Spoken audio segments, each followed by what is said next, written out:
One nice thing about having YouTube subscribers is they help you clarify ideas and they raise points that need to be addressed that you may have missed. So you guys definitely help me with that, and I appreciate that. And that did, in fact, happen on the last video I did about witchcraft. So I want to clarify a couple of things.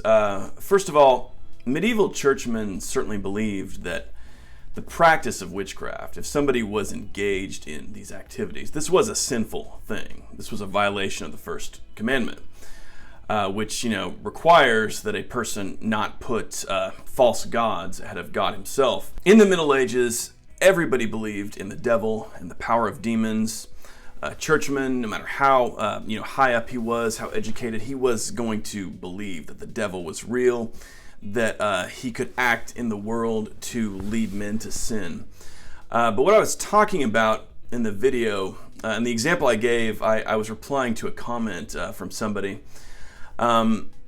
If you were a bishop, let's say you're the bishop of some region, and some of the local peasants come to you and they say, hey, bishop, there's this woman in the village and she's made a pact with the devil, and at night she flies around and she kills livestock and she makes the crops fail. Well, you as the bishop, as an educated churchman, you're likely to be skeptical about this. You're going to regard this as a tall tale. For an educated person in the Middle Ages, the devil's power was more about the capacity to lead men into error, to bring a soul to ruin through sin.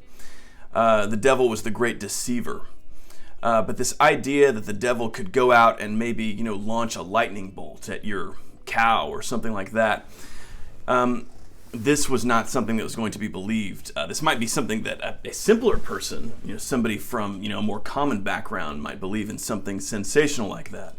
But the upper clergy, they were not going to believe in something like this.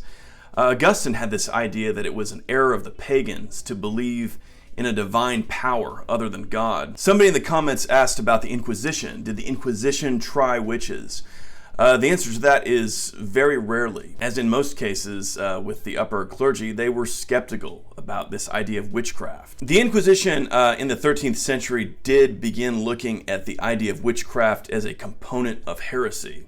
So if someone was suspected of heresy, there may be some indication that they were practicing something that could have looked like witchcraft to the peasants. But the truth is that, the Inquisition was very rarely involved in looking into witchcraft. So in Spain, by 1500, jurisdiction over witchcraft was in the hands of the state, not the church. But belief in witchcraft was actually very weak in Spain, in general, just as a rule, even among commoners. But by the early 16th century, the Inquisition in Spain did begin investigating witchcraft as a type of heresy. And in terms of how that developed, I want to turn to a little passage from Henry Cayman's book, The Spanish Inquisition. And by the way, if you guys are looking for a good scholarly overview of the Inquisition, this is one of the best books you can pick up. The subsequent policy of the Inquisition arose out of an historic meeting held at Granada in 1526 as a result of the persecution of witches by secular authorities in Navarre that year. Inquisitor General Manrique delegated a committee of 10, which included the jurist Hernando de Guevara and the future Inquisitor General Valdez, to decide whether witches really did go to the Sabbat. The discussion paper offered to the meeting stated that the majority of jurists in this realm agree that witches do not exist because of the impossibility of the acts they claim to do. A vote was taken, and a majority, 6 of those present, decided that they really go to the Sabbat. A minority of 4, including Valdez and Guevara, voted that they go in their imagination. The meeting also decided that since the homicides to which witches frequently confessed might well be illusory, they should be tried by the Inquisition and not handed over to the civil authorities. If, however, the authorities had proof of homicide, they should be free to act on their own account. The only major episode of a witch hunt in the history of the Spanish Inquisition comes from the 17th century. Between 1609 and 1611, we've got this thing called the Basque witch trials. And this was an incident in which thousands of cases were examined. The vast majority of them were thrown out. There were I think something like 80 executions total.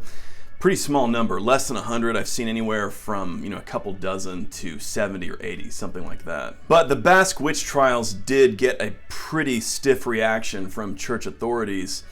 And in 1614, they reaffirmed the policy of 1526, in which they insisted on skepticism about witchcraft. So hopefully this video will clarify a few things. Absolutely, in the Middle Ages, people believed the devil was real. The devil could have a negative impact on a person's life. Thanks so much for watching, guys. Hope you are enjoying the videos. Make sure you check out the new t-shirt available, the Knights Templar of Portugal. I'll talk to you guys soon.